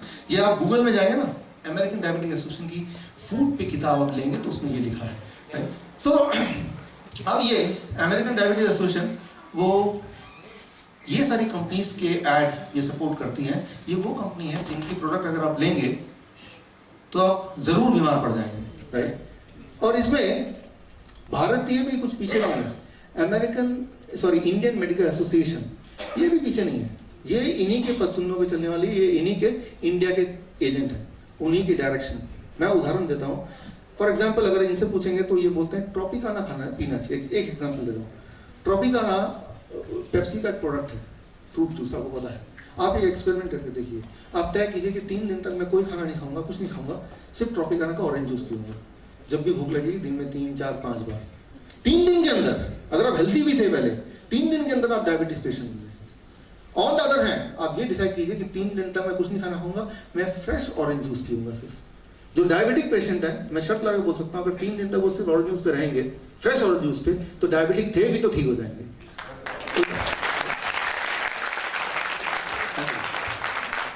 ये करके देखिएगा एक बार, विश्वास आने के लिए। तो बोलने का मतलब ये है कि American Indian medical association is also like that, right. आपको कैंट आरओ का ही पानी पीना चाहिए। अरे भाई कैंट आरओ का ही क्यों पिए? अच्छा, ये अमिताभ बच्चन बोले तो ठीक लगता है, सचिन तेंदुलकर बोले तो भी ठीक लगता है, चलो वो पैसा कमाने के लिए कुछ भी बोल सकते हैं। लेकिन इंडियन मेडिकल एसोसिएशन एक बॉडी है, उसकी कुछ रिस्पॉन्सिबिलिटी, कुछ दायरे हैं। डॉक्टर को ये लाइसेंस नहीं होता कि वो किसी भी एक प्रोडक्ट का पब्लिसिटी करे, वो इलीगल है उनके लिए। तो इंडियन मेडिकल एसोसिएशन वो इलीगल काम कर रही, टीवी में देखते हैं ना आप, वो बोल सकते हैं आरओ का पानी पीना चाहिए, कैंट वाला पीना चाहिए। वो क्यों? क्योंकि कैंट वाला ने 2 करोड़ रुपये दिए, वो 2 करोड़ उड़ाना ना, वो पटाया। और दूसरा कौन था? Bangkok, right, Thailand. तो वहाँ उड़ाने के पैसे भी तो चाहिए, वो वहाँ से मिल गया। अब यहाँ पे इंटरेस्टिंग देखिए कि डायबिटीज होता कैसे बॉडी में। आप एक एक्सपेरिमेंट करेंगे कि कोई भी फ्रूट लीजिए, कोई वेजिटेबल लीजिए, उसका जूस बनाइए। वो जूस को माइक्रोस्कोप के अंदर अगर रखेंगे तो माइक्रोस्कोप में वो जूस कैसे दिखेगा? वो उसके अंदर ऐसा कुछ दिखेगा जैसे आप यहाँ पे देख रहे हैं। The way you are seeing this, ये जिंदा है कि ये डेड है? ये लाइव है, लाइव है। ये जो शाइनिंग स्टार देख रहे हैं, ये आपको हेल्दी रखने में मदद करते हैं। ये आपका फूड का नेविगेटर है, ड्राइवर। जैसे गाड़ी में ड्राइवर जरूरत होती है ना, वैसे फूड को ड्राइवर जरूरत है। That driver is this. अब आप ट्रॉपिकाना ले लीजिए या कोई और पैक जूस ले लीजिए, उसको माइक्रोस्कोप के अंदर रखिए। Do you think that you will find this? Of course not. तो जो खाने में न्यूट्रिशन उतना ही है, उसमें कैल्शियम है, उसमें पोटेशियम है, उसमें आयरन है, उसमें कार्बोहाइड्रेट है, प्रोटीन है, सारा कुछ तो है, लेकिन विटामिन सी है उसमें, लेकिन उसमें ड्राइवर नहीं है। विदाउट ड्राइवर जो एक्स्ट्रा शुगर आता जाता तो यहाँ पे डंप कर दो, और यहाँ पे वैसे भी खाली है तो चलो यहाँ डंप कर दे। जैसे होता नहीं हमारे शहर में कि 7 वाला प्लॉट खाली है तो वही कूड़ा डंप करने लगते हैं। तो बॉडी कैसे बिहेव करती, क्या जाएगा, यही डंप करती। लेकिन जब ऐसा करते हैं तो होता क्या है? That leads to these kind of inflammatory disease. Arthritis है, कोलाइटिस है, पेनक्राइटिस है, हेपेटाइटिस है, गैस्ट्राइटिस है, ओटाइटिस है। अब देखिए इन सारे नामों में एक पार्ट कॉमन है, आइटिस। आइटिस मतलब इन्फ्लेमेशन, घाव, राइट। तो वहां घाव हो जाता है, और वहां घाव होने से that is pain, right, that is a disease, inflammatory disease. तो पेनक्राइटिस हो या गैस्ट्राइटिस हो या ओटाइटिस हो या अर्थराइटिस हो, बॉडी के किसी पार्ट में घाव अगर है तो वो कोई अलग बीमारी नहीं है। यहाँ पे क्या होता है, अच्छा आपको अर्थराइटिस उसका अलग डिपार्टमेंट है हॉस्पिटल में, आपको पेनक्राइटिस उसका अलग स्पेशलिस्ट है, जबकि ये सारे बीमारी एक ही बीमारी है। एक्स्ट्रा शुगर को बॉडी मैनेज नहीं कर पा रही तो उसको कहीं छुपा देना, ट्राई टू अंडरस्टैंड दैट। लेकिन आप में से कुछ लोगों की बॉडी ये नहीं चाहेगी कि आपको इस तरह की बीमारियां हो, तो वो एक नया स्ट्रेटेजी सोचती है, यार एक बंदा बीमार क्यों पड़े, तो बॉडी ये सोचती है, ब्रेन ये सोचती है कि शुगर एक्स्ट्रा वाला इधर उधर ना छुपा के इसको वहीं भेज दे जिसके लिए ये आया था। कहा किसके लिए आया था? शुगर सेल्स के अंदर जाएगा, एनर्जी में कन्वर्ट होगा। तो ब्रेन ब्लड को इंस्ट्रक्शन देती है जो एक्स्ट्रा शुगर है इसको फटाफट सेल्स के अंदर धकेल के वहीं छुपा दो ताकि ये इस तरह की बीमारियां ना फैलाए। लेकिन ब्लड शुगर को सेल्स के दरवाजे तक ले जा सकता है, लेकिन दरवाजा खुलेगा तभी तो सेल्स अंदर जाएगा ना, जब शुगर अंदर जाएगा। दरवाजा खुलने के लिए ब्लड को चाबी की जरूरत होती है। वो चाबी का नाम क्या है? इंसुलिन। और इंसुलिन की एक फैक्ट्री है, ये देख रहे हैं आप, यहाँ कहीं इंसुलिन की फैक्ट्री एक बनी है, छोटी सी फैक्ट्री उंगली के बराबर। वो फैक्ट्री वो शुगर बना, वो इंसुलिन बनाती है। तो ब्रेन फैक्ट्री को बोलता है ज्यादा इंसुलिन बनाओ, ज्यादा चाबी बनाओ, ताकि ज्यादा सेल्स ज्यादा देर तक खुले रहे, ताकि जो 1 ग्राम एक्स्ट्रा आ रहा है वो उसमें भर दे। ये आइडिया तो ठीक है ना? अब कोई गड़बड़ नहीं हो सकती, ना हाई ब्लड प्रेशर, ना इन्फ्लेमेटरी डिजीज। क्या कहते हैं? अब लगभग ठीक ही लग रहा है, लेकिन आपको फिर भी शक हुआ, नहीं अब तो कुछ ना कुछ होगा जरूर। ये शक तो हुआ दिमाग में। अब देखिए यहाँ पे क्या गड़बड़ है। जब भी बॉडी ज्यादा इंसुलिन पैदा करती है, इंसुलिन के साथ एक बाई प्रोडक्ट पैदा होता है, इसे कहते हैं IGF, insulin like growth factor. IGF, insulin like growth factor, IGF. So ये हमारे बॉडी के ग्रोथ के लिए काम करती है। हमारे सिर के बाल ग्रो होते हैं, हमारे नाखून ग्रो होते हैं, बच्चा ग्रो होता है। आईजीएफ का रोल है, it is a very important hormone. लेकिन अगर ये अधिक बॉडी प्रोड्यूस करेगा तो कई बार हमारा बॉडी उस एक्स्ट्रा को यूज नहीं कर पाता, तो एक्स्ट्रा को छुपाता है कहीं ना कहीं। कहाँ छुपाएगा? किडनी में छुपा देगा, लिवर में छुपा देगा, कहीं ना कहीं छुपा देगा। अब जरा इमेजिन कीजिए, अपने लॉजिक से बताइए, अगर एक्स्ट्रा आईजीएफ बॉडी ने कहीं छुपा दिया तो वहां क्या होने वाला है? उस वाले पार्ट की ग्रोथ बढ़ने लगेगी। लेकिन उतनी अच्छी भी किस्मत नहीं है वो, इसलिए कि जो लोग डायबिटीज इनको रहती है लंबे लंबे समय तक, ये देखा गया कि 20% of the patient they become blind by the last part of the life. About 20 to 50% patient they end up being a kidney damage patient. About 15% patient, 15% लोग अपने जीवन के आखिरी समय तक अपने पैर गंवा बैठते हैं डायबिटीज की वजह से. तो अगर आपने सोचा कि डायबिटीज है मुझे, मैं दवा खा रहा हूँ, सब कुछ ठीक है, चलता रहेगा, चलता नहीं रहेगा. ये आखिरी जीवन में लास्ट के 5 साल, लास्ट के 10 साल अंधे बन के या पैर गंवा के जीना पड़े, जरा सोचिए. That is really painful. Why you want to do that? कई बार मेरे कई सारे लोग मिलते हैं, हमारे मित्र बोलते हैं सब कुछ ठीक है, दवा ले रहा हूँ, सब नॉर्मल है, छोड़ो उसको. लेकिन देखिए वो पैर भी आप ही के, वो आंखें भी आप ही को, डिसाइड आपको करना है. राइट? ऐसा कौन सा गुनाह कर दिया आपने कि जीवन के आखिरी कुछ पल आपको लंगड़े लूले अंधे की तरह जीना पड़े? ऐसा कौन सा पाप कर दिया आपने? So it is your responsibility to be out of this disease, out of this medicine totally. Right? So आप देखिए, इसीलिए अब नया नाम आया diabetes, diabetes type 3, diabetes 1.5, metabolic syndrome. अब मेडिकल साइंस को समझ आने लगा कि सारी बीमारी ये सारी बीमारी अलग अलग नहीं है. कैंसर अलग बीमारी है, हार्ट डिजीज अलग बीमारी है, किडनी फेलियर अलग बीमारी है, सारी ही डायबिटीज ही है. डायबिटीज के ही अलग अलग रूप हैं. अगर आपने ये सीख लिया कि मुझे वो एक्स्ट्रा शुगर को कैसे कम करना है या बढ़ने नहीं देना है, 1 ग्राम जो मैं बात कर रहा हूं, तो ये सारी बीमारियां नहीं होंगी. और जिनको है वो रिवर्स हो जाएंगे. इंटरेस्टिंग बात, प्रिवेंशन की बात नहीं कर रहा, प्रिवेंशन तो होगा ही, लेकिन जिनको है वो रिवर्स हो जाएगा. मैं आपको आगे दिखाता हूं कैसे. राइट? सो स्टेप 1, पहला स्टेप, मतलब अब स्टेप बाय स्टेप करते हैं. ये अगला 3-4 मिनट मेरा बड़ा इंपॉर्टेंट है. आखिरी स्टेप 1 आपको क्या करना है, जो लोग डायबिटीज और हाइपरटेंशन की गोलियों पे हैं, पहला स्टेप, अगले 48 आवर्स यानी कि अगले 2 दिन तक के लिए वो दवाइयाँ छोड़ देना है. राइट? इंसुलिन के लिए आगे बताऊंगा, लेकिन दवाई छोड़ दीजिए, डायबिटीज की और बीपी की. कोई लोग बोलते हैं कि मैं तो 20 साल से ले रहा था, कुछ अगर हो गया मुझे तो आप जिम्मेदार हो, you will be responsible. Right? मैं आपको ये पूछता हूं कि दवा ले रहे हैं, अब कुछ हो गया तो कौन जिम्मेदार है? राइट? वो डॉक्टर पूछता है आप दवा छोड़ देंगे, कुछ हो गया तो मैं जिम्मेदार नहीं हूं. अब डॉक्टर पूछे अगर मैं दवा ले रहा हूं फिर कुछ हो गया तब क्या जिम्मेदार है? वो बोलेगा तब तो मैं बिल्कुल नहीं हूं जिम्मेदार. बल्कि जब भी आप डॉक्टर के पास जाते हैं, कोई भी इंटरवेंशन सर्जरी होती है या कोई डायग्नोस्टिक टेस्ट होता है, एंजियोग्राम वगैरह, तो पहले लिखवा लेते हैं, देखिए इस टेस्ट के दौरान अगर आपकी मृत्यु हो जाए तो हम जिम्मेदार नहीं है, आप तो ये बता दो तब पैसे किससे लेने और लाश किसको देनी है. तो ये जो सोच है आपके दिमाग में कि कोई और जिम्मेदारी ले रहा है मेरे हेल्थ की, वो बिल्कुल एक फालतू सोच है. वो है ही नहीं ऐसा, बिल्कुल भी नहीं है ऐसा. At the end of the day if anybody is responsible that is you. वो सिर्फ आप ही रिस्पांसिबल है. कल भी आप थे और आज भी आप हैं. राइट? लेकिन अभी तक का जो ड्रग ट्रायल रिपोर्ट है, आप वो किताब मेरी पढ़िएगा डायबिटीज के अंतिम दिन, उसमें यही आया है कि जो लोग हाइपरटेंशन और डायबिटीज की दवाइयां लेते हैं उससे उनका रिस्क फैक्टर घटता नहीं है, बढ़ जाता है. तो अगर आप दवा छोड़ेंगे तो रिस्क फैक्टर घटेगा, बढ़ेगा नहीं, right? So that is the present consensus, right? So 48 hours तक छोड़ने के बाद, 48 आवर्स में इसलिए बोल रहा हूँ, 48 आवर्स में वो दवा का जो असर था वो सब चला गया। अब आपकी बॉडी अपने आप ब्लड शुगर, ब्लड प्रेशर को मैनेज कर रही है। अब खाना खाने के बाद 2 घंटा वेट कीजिए, पोस्ट पेंडल जिसे बोलते हैं, और ब्लड शुगर देखिए, अगर वो 250 से कम है तो वो शुगर की गोली फालतू में ले रहे थे, बेकार में रहते, अब तो शुगर की बीमारी है ही नहीं, आप बच गए। और खाना खाने के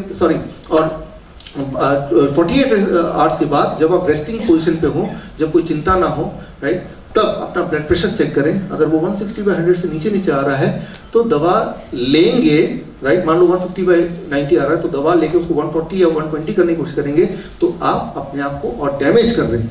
हाँ, अगर 160/100 से ऊपर है तब थोड़ी बहुत दवा लेके उसको उससे नीचे लाने की कोशिश करनी चाहिए, बट वो सब में नहीं होगा। 90% पेशेंट पाएंगे कि वो पेशेंट थे ही नहीं, उनका तो नेचुरली ही इससे कम आ रहा है, नेचुरली ही।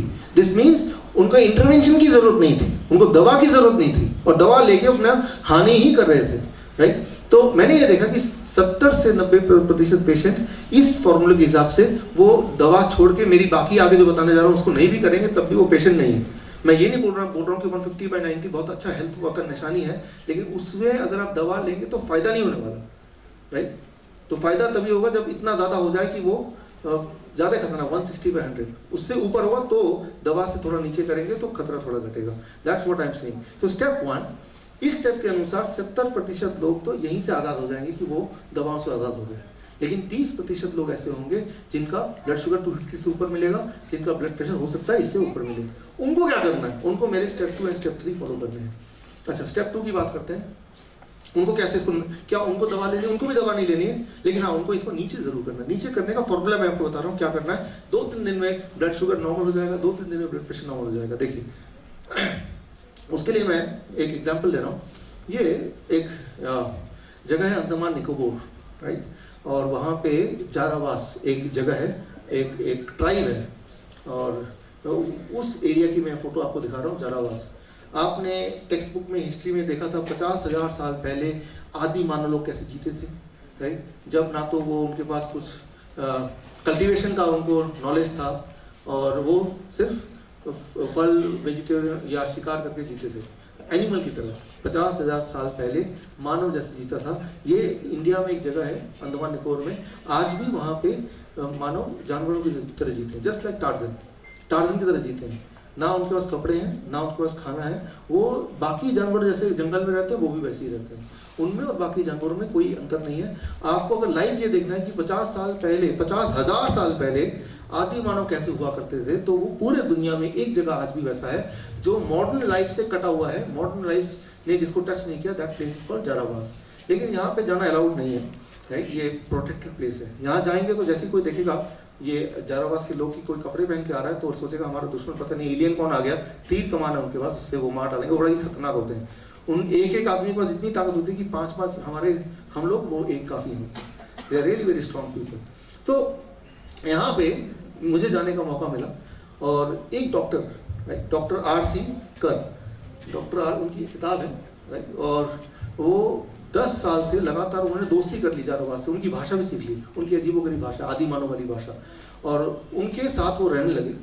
और उनको उन्होंने 10 साल तक ऑब्जर्व किया। फिर उन्होंने किताब निकाली, the Jarawas of the Andaman, right? ये किताब निकाली, और मुझे उनसे मिलने का मौका मिला। मैंने उनसे पूछा कि क्या इनको डायबिटीज़ होता है, तो उन्होंने बोला नहीं, अभी तक तो नहीं हुआ किसी को। मैंने पूछा क्या इनको कैंसर होता है, वो भी नहीं होता। अच्छा, क्या इनको हार्ट की बीमारी होती है, वो भी नहीं होती। अच्छा, अगर कोई बीमारी होती है तो वो भी नहीं होती। तो मैंने कहा आप डॉक्टर हैं, आपकी यहाँ जरूरत क्या है फिर? तो उन्होंने ये बोला कि कभी कभी क्या होता है, वो पेड़ से गिर जाते हैं तो चोट लग जाती है, तो एक्सट्रीम केस में हम इनको ले जाते हैं, वहाँ का जो जनरल हॉस्पिटल है वहाँ पे थोड़ी बहुत उनको पट्टी उट्टी कर देते हैं। हालांकि इनकी अपनी जड़ी बूटियाँ जो ये खुद करते हैं। तो मैंने और डिटेल में जानना चाहा, तो मैंने कहा इनका ब्लड प्रेशर कितना रहता है? तो उन्होंने बोला इनका ब्लड प्रेशर रहता है 90/60, 90/60, राइट? और एक बार जब उनको ले गए, ब्लड प्रेशर डॉक्टर पहले चेक किया, अरे बाप रे 90/60, इनका तो ब्लड प्रेशर बढ़ाओ। तो उसने बोला रुको यही इनका नॉर्मल ब्लड प्रेशर है, right? So try to understand civilisation by civilisation हमारा ब्लड प्रेशर का स्टैंडर्ड क्या है। वो जरूरी नहीं कि सेम ही हो सभी का, पूरी दुनिया का एक ही हो, ऐसा कोई जरूरी नहीं है। जो अभी जो हमें गाइडलाइन मिलते हैं वो अमेरिका का मिलता है, वो अमेरिकन के लिए ठीक होगा। उनके कपड़े आपको ठीक से आ जाए वो जरूरी नहीं है। उनके कपड़े नहीं आ रहे इसलिए अपने आप को फुला लिया ताकि उनके कपड़ों में फिट आ जाए, तो दिक्कत बात नहीं है ना, राइट।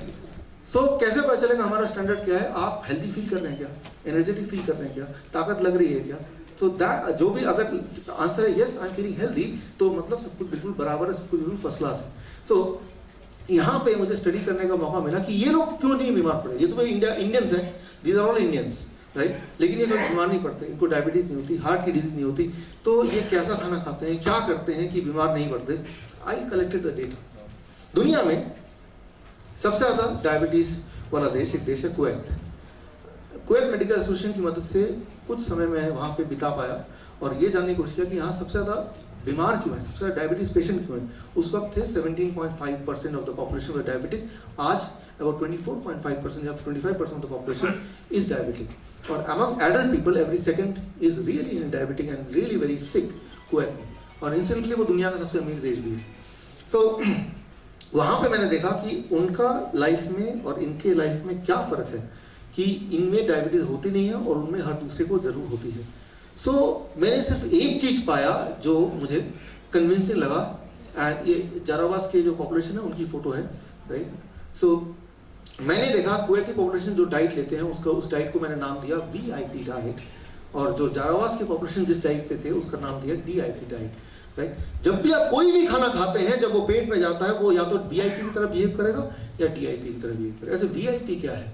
भारत में VIP मतलब ऐसा आदमी जो सारे नियम कानून तोड़ सकता है, तो वही VIP है भाई, राइट। तभी वो पता चलेगा ये जो VIP। For example traffic light में VIP मतलब ट्रैफिक के नियम तोड़ दो, रेड लाइट है तो उसको भी तोड़ के क्रॉस कर दो, सबको डिस्टर्ब कर दो, देखो VIP आ गया, राइट। तभी उसकी पहचान है कि वो VIP है। ठीक उस तरह से कुछ खाना आप जब खाते हैं तो बॉडी के सारे नियम को तोड़ के एकदम से वो जंप करके ब्लड में जाके जंप करके वहाँ पे लैंड करते हैं, दे आर VIP फूड। और वो खाना जब भी खाएगा, जो भी खाएगा, मैं भी खाऊंगा तो क्विकली मेरा ब्लड शुगर लेवल बढ़ जाएगा, I will become diabetes patient, right. That's called VIP food, right. फिर एक तरह का फूड होता है, एक तरह के इंसान होते हैं DIP, हम और आप, discipline and intelligent people, right. कि भाई अगर रेड लाइट है तो हमें गाड़ी रोकनी है, ग्रीन लाइट है तो इधर उधर देखना है, फिर सेफली आगे बढ़ना है ताकि हमें खुद को नुकसान ना हो, लोगों को नुकसान ना हो। We are DIP people. तो कुछ फूड भी इसी तरह से बिहेव करते हैं, लाइक DIP। जब भी आप खाएंगे DIP फूड तो पहले वो इंटेस्टाइन में जाएगा, तो यहाँ पे एक पुलिस हवलदार बोल सकते हैं, इंक्रीटिन हार्मोन, वो इंस्ट्रक्शन देगा कि आगे ब्लड शुगर ऑलरेडी बढ़ा हुआ है तो आप लीवर में जाके छुप जाओ, कि इंटेस्टाइन में रहो या फिर कोलोन से बाहर निकल जाओ, लेकिन ब्लड के अंदर मत चले आना, बिकॉज ऑलरेडी 250 उनका शुगर लेवल है। तो DIP डाइट कितना भी आप खाएंगे आपका शुगर लेवल 250 से ऊपर जाएगा ही नहीं, क्योंकि वो यहाँ पे सिग्नल सिस्टम को पहचानता है, राइट। सो DIP डाइट। सो जैसे ही कोई इंसान चाहे कितना भी डायबिटिक पेशेंट क्यों ना हो, the moment you are in DIP diet, immediately आपका ब्लड शुगर कंट्रोल में आ जाएगा, ब्लड प्रेशर कंट्रोल में आ जाएगा, आप डायबिटिक से नॉन डायबिटिक में आ जाएंगे, राइट। ये जो नॉलेज है, ये नॉलेज आप तक ना पहुंचे, that is what is called conspiracy. इसे कहते हैं कंस्पिरेसी। दैट्स व्हाट आई से, diabetes is a conspiracy, because ये नॉलेज आप तक नहीं पहुंच पा रही है, राइट। अब आपके दिमाग में सवाल क्या है इस वक्त? कुछ तो सवाल इस वक्त क्या हो सकता है? या दैट्स राइट, कैसे पता चलेगा कि जो हम खा रहे हैं वो VIP है कि DIP? बस इस पहचान को अगर आप समझ पाए तो बस यही पे सब कुछ है। This is the most important thing. तो अगला 1 मिनट मेरा बहुत ध्यान सुने, कैसे पहचानेंगे कि कौन सा डाइट VIP डाइट है, कौन सा डाइट DIP डाइट है। अगर आपने पहचान कर ली, उस पहचान को फॉलो किया, तो ये हो नहीं सकता कि आपका शुगर लेवल बढ़ जाए, ये हो नहीं सकता आपका ब्लड प्रेशर बढ़ जाए, ये हो नहीं सकता आपका कोलेस्ट्रॉल बहुत हाई चला जाए, ये हो नहीं सकता कि आप बीमार पड़ जाए, नहीं हो सकता ये, राइट। फिर वही होगा जैसे जारावास के पॉपुलेशन के साथ होता है। Jarawas people, you live a healthy life, आप जिएंगे हेल्दी, आप मरेंगे हेल्दी, राइट। जो मरने का प्रोसेस है, बाकी जानवर जब मरते हैं उनकी लाइफ स्पैन खत्म हो जाती है, दे डाई। ऑटोप्सी में नहीं निकलता कि उनको डायबिटीज था, उसको हार्ट का डिजीज था, कुछ नहीं निकलता। ये निकलता कि उनकी उम्र पूरी हो गई, वो मर गए, राइट। जारावास में भी यही है कि 100 साल हो गए, अब एक दिन देखा he is dead. How to identify VIP and DIP diet? Very simple, very simple. अगला स्लाइड मोस्ट इंपॉर्टेंट, ध्यान से देखिए। 2 तरह के फूड हैं जो हमेशा बॉडी में VIP डाइट की तरह काम करेंगे। पहला उसमें नंबर है एनिमल फूड। कोई भी चीज जो जानवर से आती हो वो अगर आप खाएंगे, that becomes a VIP food. कोई भी चीज जानवर से जाती है, आप जब भी कोई खाना को हाथ में लेंगे आप बोलेंगे जानवर से आया या प्लांट से आया। इफ इट इज जानवर तो वो बॉडी में जाएगी तो वो VIP की तरह काम करेगी। मैं ये नहीं बोल रहा हूँ वो पॉइजन की तरह काम करेगा, आपको इमीडिएटली किल कर देगा। मैं ये बोल रहा हूँ VIP की तरह काम करेगा। For example meat, for example मछली, for example eggs, for example milk and milk products, दूध, राइट। यहाँ पे थोड़ी सी कंट्रोवर्सी हो जाती है कई बार कि क्योंकि बचपन से हमें ये सिखाया कि दूध एक टोटल राइट फूड है, वो पूरे बॉडी के लिए सारे उसमें पौष्टिक आहार हैं दूध में। देखिए याद रखिए, इंसान ही एक ऐसा जानवर है जो जिंदगी भर दूध पीता है, और इंसान ही एक ऐसा जानवर है जो दूसरे जानवर का दूध पीता है। कोई और जानवर जिंदगी भर दूध नहीं पीता, कोई और जानवर किसी और जानवर का दूध नहीं पीता। आपने ये देखा होगा शेर हाथी का, शेर गाय का शिकार करता है, कभी देखा शेर ने गाय को पकड़ के उसका दूध पी रहा है? So milk is not a food. दूध पहले कुछ महीने के लिए बच्चे के लिए तब तक है जब उसके दांत नहीं निकले, जब तक उसकी ताकत नहीं आएगी वो फूड कलेक्ट कर सके, वो भी अपनी स्पीसीज का, दूसरे जानवर का नहीं। कई लोग बोलते हैं गाय का दूध तो बड़ा ही न्यूट्रिशियस होता है। दैट्स राइट, गाय का दूध बहुत न्यूट्रिशियस होता है, गाय के बछड़े के लिए, आपके लिए नहीं। Right, understand. भगवान ने जब दूध बनाया तो हर जानवर के हिसाब से बनाया। आपने देखो गाय का बछड़ा 6 महीने में एक पूरा गाय बन जाता है, करीब 90 केजी का गाय, राइट। लेकिन इंसान को 90 केजी का बनने के लिए जीवन लग जाता है, 100 साल लग जाते हैं, तब भी 90 केजी का नहीं होता। तो कई बार पेरेंट्स बोलते हैं गाय का दूध हम पिलाते हैं ताकि हमारा बच्चा एकदम से ग्रो करे। होता भी इसलिए, होता भी सच ये है कि गाय का दूध पिलाते ही बच्चा का ग्रोथ बढ़ जाती है। वो इसलिए the growth hormone in cows milk is 6 time more than the growth hormone in humans milk, right. तो ग्रोथ हार्मोन गाय के दूध में 6 गुना ज्यादा है इंसान के दूध के ग्रोथ हार्मोन से, इसलिए बच्चे की ग्रोथ होने की स्पीड काफी तेज होती है। लेकिन क्या आप अपने बच्चे को भैंस बनाना चाहते हैं, या गाय बनाना चाहते हैं, या इंसान बनाना चाहते हैं? कोई भी चीज जो तेजी से ग्रो करती है वो अच्छा ही होगा जरूरी नहीं है। कैंसर तेजी से ग्रो करती है, but that does not mean कि वो अच्छा होगा। भगवान ने हर स्पीसीज के ग्रो होने की एक स्पीड तय की है, उससे कम या उससे ज्यादा मे नॉट बी गुड, वो ठीक होगा कोई जरूरी नहीं है। फिनलैंड है, डेनमार्क है, स्वीडन है, गूगल में देखिए, जहां लोग सबसे ज्यादा दूध पीते हैं। दुनिया में 3 देश ऐसे हैं जहां पे हड्डियों की बीमारी बहुत ज्यादा है, फिनलैंड है, डेनमार्क है, स्वीडन है। दुनिया में 2 देश ऐसे हैं जहां पे सबसे कम दूध पीते हैं, वियतनाम एंड थाईलैंड। दुनिया में 2 देश ऐसे हैं जहां पे हड्डियों की बीमारी ना के बराबर है, कैन यू गेस? थाईलैंड और वियतनाम, जहां मेरे सेंटर्स हैं, राइट। तो आप देखिए, लॉजिक देखिए, राइट। और कई बार लोग बोलते हैं नहीं दूध से, जैसे किसी की मैं देखा कि जो 40 के ऊपर की जो लेडीज होती हैं उन सब में लगभग घुटने की बीमारी, घुटने हमें आप भी मानेंगे सबके सब कि जो 40 से ऊपर है, एक परेशानी है कि भाई घुटने में दर्द करता है जब उठते हैं बैठते हैं, राइट। और वो डॉक्टर के पास जाते हैं, वो कैल्शियम की गोली देते हैं, बोलते हैं दूध कितना पीते हैं, 1 ग्लास 2 ग्लास कर दो, राइट। कि वो ये डर है कि ऐसा ना कि घुटने में बीमारी खत्म हो जाए और फिर वो मेरे पास आए ना, तो डबल कर दो उसको। आप इसका उल्टा कीजिए, करके देखिए, राइट। उनको बोलिए 15 दिन का टाइम दीजिए, दूध बिल्कुल बंद कर दीजिए, कैल्शियम गोली उठा के फेंक दीजिए। 15 दिन बाद पूछिए आप कैसा फील कर रहे हैं। मैं ये नहीं बोल रहा 100% ठीक हो गया, लेकिन मैं बोल रहा हूँ कि पहले जितना था उससे काफी अच्छा हो गया आप, ये पक्का है, बता रहा हूँ आपको, राइट। ये करके देखिए, दीज आर सिंपल चेंजेस जो आप करके देखेंगे वो प्रूफ मिल जाएगा। दैट इज मोर इंपॉर्टेंट कि आप कैसा फील कर रहे हैं, आप पे कैसा हो रहा है। इसी ऑडियंस में आप देखेंगे काफी सारे, हो सकता है आपको पड़ोसी हो जो 7 अप्रैल को हमारा एक सेमिनार हुआ था, ऐसे ही कुछ, वो तब आए जैसे आज आप आए, उन्होंने ऐसा ही कुछ किया और आज दोबारा आए मुझसे मिलने, अभी बैक स्टेज पे, राइट। विकास बंसल जी यहाँ पे है क्या? विकास जी, या आप हैं? सो आइए सर, आपके पिताजी का किडनी ट्रांसप्लांट हुआ, सिंगापुर में किडनी ट्रांसप्लांट हुआ, दुनिया के सबसे बड़े डॉक्टर के साथ। डॉक्टर क्या नाम बता था? लाए, है ना, जिन्होंने रजनीकांत का ट्रांसप्लांट किया, जिन्होंने अमर सिंह का भी ट्रांसप्लांट किया, राइट। तो पूरा दुनिया घुमा, पूरी चीज़ देखी, लेकिन अब इनका ये था कि भाई इंसुलिन खत्म हो जाए। उनके पिताजी का आपके कि भाई मैं तो बीमार पड़ी गया, मेरा बेटा ऐसा ना हो। तो लास्ट टाइम ये जैसे आप आए, वो ये भी ऐसे ही आए ऑडियंस में और मुझे मिले। मैंने कहा कि मैं जो बताने वाला हूँ एग्जैक्टली आप कीजिएगा, मुझे 10 दिन बाद बताइएगा। 10 दिन बाद इनका फ़ोन तो नहीं आया, लेकिन आज अचानक आ गए। मैं चाहता हूँ 1 मिनट में आप अपनी बात पर। मैंने सिर्फ डॉक्टर साहब को 20% फॉलो किया। सुबह तुलसी और अदरक लिया और एक हिंजा टी और सैलेड। मेरी इंसुलिन मैंने अभी 2 महीने से नहीं लगाया और मेरा शुगर लेवल 140, ओनली 20%। वेट कम कहीं 6.5 वेट कम हुआ और तब की मेरी डाइट बढ़ गई है। Thank you sir, thank you. एक बैग में जैसे लेडीज वो पर्स में ले जाते हैं ना लिपस्टिक वगैरह, वैसे ये इनर मेकअप बॉक्स है। मैं हमेशा लेके चलता हूँ। अभी भी आप देखिए मेरे ग्रीन रूम में जाके देखेंगे यही सब मिलेगा। किसी पे डिपेंड मत हो, अपने बीवी पे भी नहीं, खुद पे डिपेंड होइए। अच्छा बैठी हैं, डिपेंड होना है। लेक्चर देते तो भूल ही गया कौन कौन लोग बैठे हैं। ओके, नहीं डिपेंड होना चाहिए। सो 12 बजे तक only fruit diet, only fruit diet. जितनी बार मर्जी, जितना ज्यादा उतना अच्छा, राइट? जितना ज्यादा उतना अच्छा। भूख लगने से पहले खाना, भूख लगने के बाद नहीं। भूख लगने से पहले मतलब भूख लगने से पहले आपकी बॉडी अलग ढंग से काम करती है, लेकिन जब भूख लग जाता है तब वही वाला खाना खाएंगे तो वो DIP की जगह VIP की तरह काम करेगा, तो बॉडी के सिग्नल को इग्नोर कर देगा। सो इसीलिए आपको ध्यान रखना है कि खाना जो खाना है वो भूख लगने से पहले खाना है। इतना खा लेना है कि अगली बार खाने से पहले खाना तैयार रहे आपके पास 12 बजे तक। अब ये है स्टेप 2। स्टेप 3 है, जब भी आप लंच एंड डिनर करेंगे, लंच और डिनर 2 प्लेट रखेंगे, प्लेट 1 एंड प्लेट 2। प्लेट 2 में क्या रखना है? आपके पसंद के सारे खाने, छोले भटूरे रखना है, चना रखना है, राजमा रखना है, चावल रखना है, रोटी रखनी है, सब्जी रखनी है, अचार रखना है, डोसा रखना है, इडली रखना है, जो भी आप दुनिया में खाना चाहते हैं उल्टा सीधा सारा रखिए प्लेट 2 में, राइट?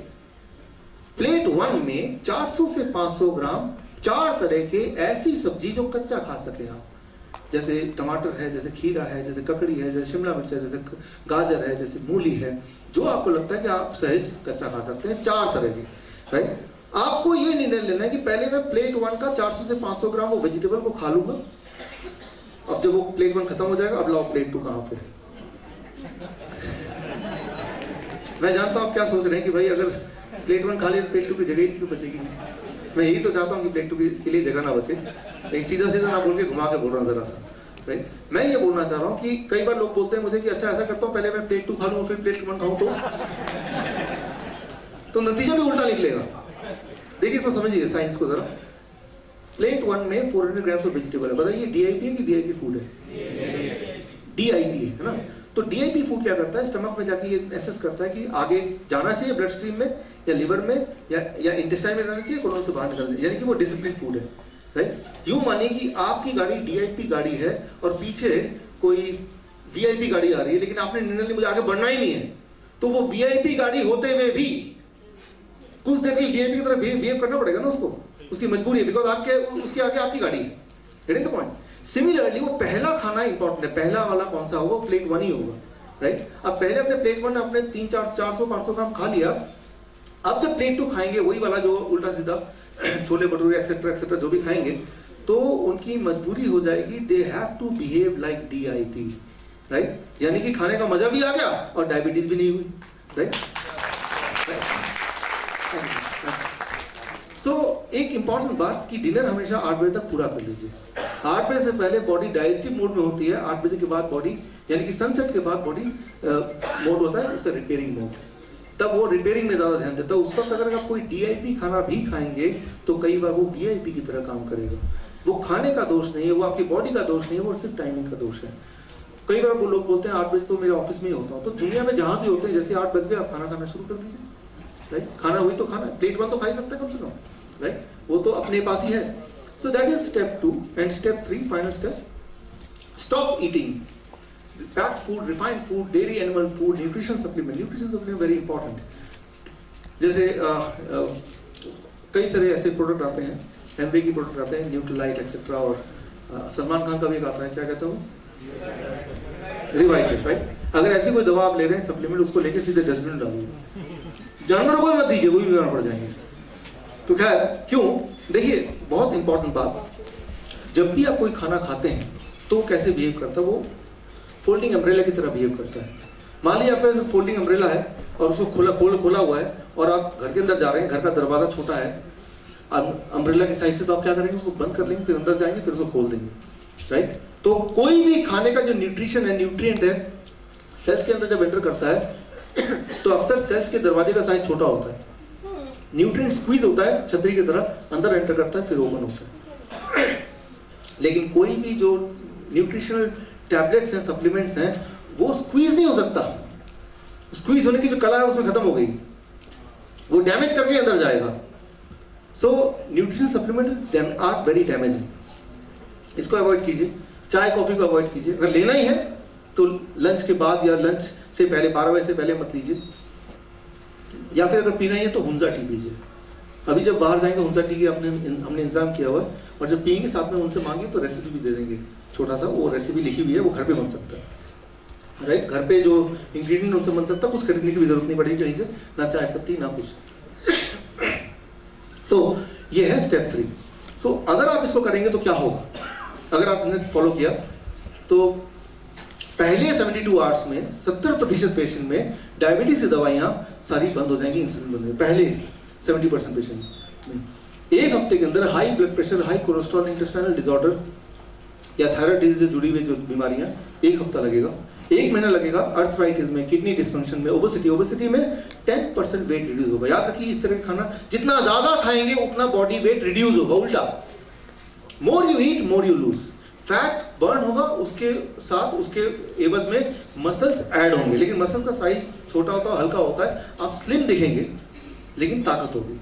लोग बोलेंगे भाई साहब कमजोर क्यों लग रहे हैं आप, राइट, लेकिन वो आप कॉम्प्लीमेंट मानिए, राइट। आप उनको आदत पड़ गई उनकी आंखों को आपको फूला फूला देखने के लिए, और इंडिया में क्या है कि फूले का मतलब ज्यादा ताकत, राइट, जो कि गड़बड़ है। 6 महीना लगेगा, अगर उस फूड में कोई रहेगा तो अस्थमा उसका खत्म हो सकता है। 9 महीना लगता है स्किन डिसऑर्डर में। एक बात मैंने देखा है कि जो ऑर्गन स्टमक से ज्यादा दूर होते हैं उनमें ये फूड ज्यादा लंबे समय में असर करता है। सो सबसे ज्यादा कौन सा ऑर्गन है, स्किन है, जो स्टमक से सबसे ज्यादा दूर है, तो वहां तक पहुंचने में कई बार 9 महीना लग जाता है, 1 साल लग जाता है, लेकिन फिर भी देखिए कि अगर ठीक हो रहा है तो भी बड़ी बात है, राइट। सो इस तरह से जिन लोगों ने ऐसा किया उनको रिजल्ट मिला। उनमें से एक का उदाहरण मैं आपको दूंगा, बिल क्लिंटन का। 2004 में 4 बाईपास सर्जरी हुए, 2005 में लंग सर्जरी हुआ, 2010 में 2 एंजियोप्लास्टी हुए, और वो इतने बीमार पड़ गए, मोटे हो गए, और जब सर्जरी ज़्यादा होती है ना, दिमाग बुद्धू हो जाता है, ब्रेन के न्यूरॉन्स डेड होने लगते हैं। तो तब उनको इस तरह की डाइट के बारे में पता चला, उन्होंने सोचा कोई चारा नहीं है तो इस तरह की डाइट में रह के देखता हूँ। जैसे ही वो डाइट में रहे, with in first few days उनकी बीमारियाँ गायब होने लगी, उनका वेट रिड्यूस होने लगा, वो और ज़्यादा हेल्दी हो गए और स्मार्ट हो गए। और अब इस बात को 2010 से लेकर 2016 हो गया, अब इस दौरान वो कभी बीमार नहीं पड़े। इस दौरान वो सबसे ज़्यादा एक्टिव रहे इन कंपैरिजन टू उनके पहले के किसी भी टाइम को। और जब उनसे पूछा गया कि आपके इस नए हेल्थ का राज क्या है, उन्होंने जो राज खोला वो देखिए उन्होंने क्या बोला, what he said. But I did it for a different reason. But, I mean, I wanted to lose a little weight, but I didn't dream this would happen. I did it because after I had this stent put in, I realized that even though it happens quite often that after you have bypasses, you lose the veins because they're thinner and weaker than arteries. The truth is that it clogged up, which means that the cholesterol was still causing buildup in my vein that was part of my bypass. And thank God I could take the stents. I don't want it to happen again. So I did all this research and I saw that 82% of the people since 1986 who have gone on a plant-based, no dairy, no meat of any kind, no chicken, turkey. I eat very little fish. Once in a while I'll have a little fish, not often. If you can do it, 82% of the people who've done that have begun to heal themselves. Their arterial blockage cleans up. The calcium deposit around their heart breaks up. This movement has been led by a doctor named Caldwell Esselstyn at the Cleveland Clinic, Dean Ornish in Minoa in California, the doctors Campbell, father and son, who wrote the China study, and a handful of others. But we now have 25 years of evidence.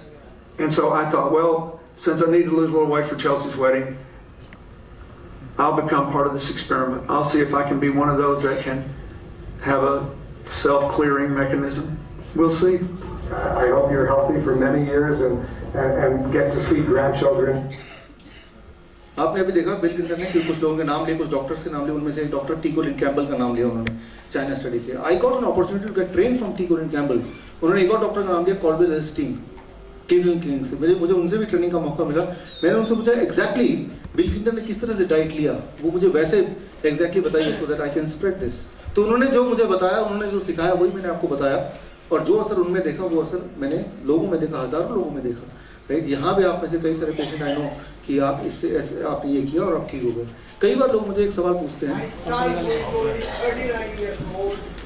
developed diabetes for 8 to 9 years and 14 units of insulin every night. On 19th of January, he was in India. He chanced upon your Video? video. Yeah. And the moment he reached back in Auckland, he stopped drinking milk. He went on fruit and vegetable diet. And I'm so happy. I'm here for last 3 months. He told me he has lost 17 kgs of weight. His insulin has been stopped 3 months back. Blood test told his GP it is excellent and he has further reduced his medication. The boy is working as an engineer in Auckland. He doesn't get time to do what you are telling 100%. He does only 20-25%, but for sure, no milk, no dairy products. He takes almond milk and he takes fruits and he takes sprouts. He has to eat something, it's a very old thing, but he is lot more healthier. Great. All thanks to you. मेरी request तो यही है कि इसको पहले तो आप apply करें जैसे आपने अप्लाई किया और आप ठीक हो गए हैं, राइट? तो अब आप किसी को बताएं देखो मैं ठीक हो गया, वो आप पे बिलीव करेंगे क्योंकि वो आपको जानते हैं, आपको देखा है 17 साल से कि आप किस तरह से थे और अब भी देखा आपको, राइट? फिर वो ये तेजी से फैलेगा। वो जो डायबिटीज इस कंस्पिरेसी जिसका जो मेरा मेन मिशन है, ये कंस्पिरेसी तभी जाएगी जब आप सब इस तरह से पार्टिसिपेट करके इसको आगे लेके जाएंगे, कराएंगे, राइट? तो आप में से कई लोग आए हैं जो अभी मुझे बैक स्टेज में बताया, क्या बताया था ना, कैलाश पाठक जी, राइट? वहाँ से भी बोल सकते हैं, मुझे लगता है आपकी शरीर की तरह आवाज़ भी बुलंद होगी। गृहलक्ष्मी है। हाँ, उसमें मैंने आपका हेडिंग पढ़ा कि 72 आवर्स में डायबिटीज टाइप 1 और 2 क्योर। तो मैंने सोचा तो कोई फ्रॉड होगा, कोई ऐसा होता ही नहीं है। किताब रखी है एक तरफ। फिर उसके बाद 2-3 दिन तक वो किताब वहीं पढ़ी रही, किसी ने उठाई नहीं, मैं भी रोज़ देखता था पर पढ़ता नहीं था। 2 दिन पता नहीं, मैंने सोचा पढ़ ली उसको, उस पन्ने को पढ़ा। पढ़ने के बाद मैंने आपके यहाँ फ़ोन किया तो फ़ोन पे बोला डॉक्टर साहब से तो बात नहीं हो पाएगी, और बोला आप यहाँ आ जाइए फरीदाबाद में, बोला परसों हमारी सेमिनार है उसमें आप आ जाइए डायबिटीज़ पे। तो मैं उसमें आ गया फरीदाबाद, आपके यहाँ सेमिनार आके मैंने वहाँ सुनी, और आपके जो मित्तल साहब हैं उनसे मैं मिला। मिलने के बाद मैंने वो जब सुनी तो मेरे तो पूरे रोंगटे खड़े हो गए सारी बातें सुन के। 15 साल से मेरे को डायबिटीज़ है, 2001 से मेटफॉर्मिन ले रहा हूँ मैं 1 mg सुबह और शाम को ले रहा था पूरा। मैंने उसके दूसरे-तीसरे दिन ही मित्तल साहब से पूछ के और वो आपका ये चाइना डाइट वाला प्लान चालू कर दिया। पहले दिन से मैंने दवाई बंद कर दी और आज मेरे को करीबन 8-8.5 महीने हो गए, कोई दवाई नहीं ले रहा हूँ और मेरी फास्टिंग और ये सब कुछ है। इसके अलावा मेरे को देख के ही हमारे कुछ लोगों ने, मेरे रिश्तेदारों ने, कुछ मेरे स्टाफ वालों ने जब मेरे को देखा, मेरा 15 किलो वजन कम हो गया। तो उसके बाद में 4-5 लोगों को मैंने बताया तो वो भी ठीक हो गए। एक जने ने 30 किलो वजन कम किया है। मेरे मंडी में मेरा फ्रूट का बिजनेस है होलसेल का, और 2-3 लोग और, एक लेक्चरार है दोस्तों में, उन लेक्चरार ने भी कम कर लिया। एक CA को पढ़ाते हैं वो भी लेक्चरार है, उन्होंने भी, वो भी ठीक हो गए। ऐसे 4-5 लोग ठीक हो गए। तो इसलिए मैं तो आपको मानता हूँ कि आप भगवान ही हो जो इन डॉक्टरों से और इन दवाइयों के ये फोटो है नवंबर 2015 पिछले साल की फोटो। हर साल एलिफेंट फेस्टिवल मनाते हैं थाईलैंड में, और इस साल जो पिछले साल जो एलिफेंट फेस्टिवल मनाया सिरिन नाम की जगह में, सुरी नाम की जगह पे, वहाँ पे as a guest of honour उन्होंने मुझे इनवाइट किया ऑफिशियली गवर्नमेंट ऑफ थाईलैंड ने। तो वहाँ पे करीब 250, आप देख रहे हैं 250 हाथी आए हुए थे और उस फेस्टिवल में, एलिफेंट फेस्टिवल। ये है एलिफेंट की डॉक्टर। तो वो आदत से मजबूर, मैंने एक सवाल तो हर जगह पूछता हूँ, एलिफेंट को डायबिटीज होता है क्या? तो उन्होंने जवाब दिया नहीं होता है। फिर मेरी जिज्ञासा बढ़ी, अच्छा हार्ट अटैक तो आता होगा कभी कभी किसी को, तो कहा कि नहीं ऐसा भी नहीं हुआ। कैंसर होता है एलिफेंट को? कहा नहीं हुआ, नहीं होता। हाई ब्लड प्रेशर होता होगा? कहा कि उसके लिए कोई ऐसी इंस्ट्रूमेंट बनी नहीं जिससे ये पता लग सके हाई ब्लड प्रेशर है कि नहीं, लेकिन लगता है कि उनको नहीं है। तो फिर मेरे दिमाग में आया तो ये डॉक्टर की क्या जरूरत है? जब कुछ होता ही नहीं तो गवर्नमेंट ने एक डॉक्टर रखा हुआ है। तभी वहाँ पे एक अनाउंसमेंट हो रहा था, वो अनाउंसमेंट कुछ ऐसा था, कृपया हाथियों को इंसानी खाना ना दें, हाथी बीमार पड़ जाएंगे। तो अब देखिए, दुनिया का सबसे ताकतवर प्राणी हाथी, ये इतनी ताकत है, राइट? तो वो किससे आई है? क्या वो हाथी रोटी खाता है? क्या वो दूध पीता है? क्या वो अंडे खाता है? क्या वो न्यूट्रिएंट खाता है? सिर्फ फल और सब्जी खाता है। पूरे सड़क पे फल और सब्जी पड़े हुए थे, लोगों ने इकट्ठे कर रखे हुए थे, क्योंकि हाथी का जो सब्जी, हाथी की हड्डियां देखी आपने? गधे की हड्डी देखी होगी या घोड़े की? क्या आपको लगता है उनकी हड्डियां कमजोर हैं? उनमें कैल्शियम कहाँ से मिलता है? क्या वो भर भर के दूध पीते हैं? नहीं, वो तो सिर्फ फल खाते हैं, वो तो सिर्फ सब्जी खाते हैं, प्लांट्स, राइट? सो प्लांट से अगर उनको कैल्शियम मिल सकता है, गाय जो इतना दूध देती है तो उस गाय को कहाँ से कैल्शियम मिलता है? प्लांट से मिलता है। तो वो कैल्शियम हमें क्यों नहीं प्लांट से मिल सकता है? हमें क्यों गाय के माध्यम से वो दूध से ही मिलेगा? तो ये एक मिथ है, ये एक फैलाया हुआ, इसी को तो मैं बोल रहा हूँ डायबिटीज की कंस्पिरेसी, उससे बाहर निकलना है, राइट? तो फाइनली एक डायलॉग के साथ मैं एंड करना चाहता हूँ इसको। वो डायलॉग कुछ ऐसा है, जब तक तेरे पैर चलेंगे उसकी सांस चलेगी। ये डायलॉग कौन सा मूवी का है?